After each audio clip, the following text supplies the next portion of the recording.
দেখো যে এই পবিত্র বিস্তৃত জলরাশি রাশির পর রাশি লেকে পরিণত হয়েছে।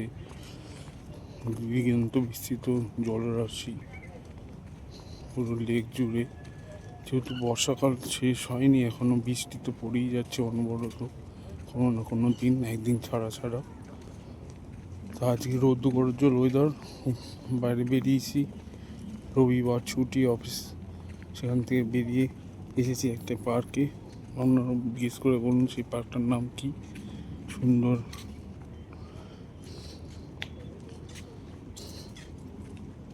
দেখতে, সাজানো গোছানো পার্কের বিভিন্ন জায়গা খুব সুন্দর। আজকে 12ই অক্টোবর 2025, সকালে চলে এসেছি ইকো পার্কে।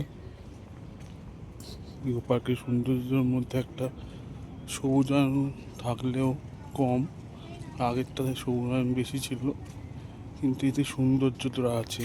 আধুনিকরণ, সৌন্দর্য, গঠন, বুনন, এর মধ্যে এই সৌন্দর্যটা সুন্দরভাবে আছে।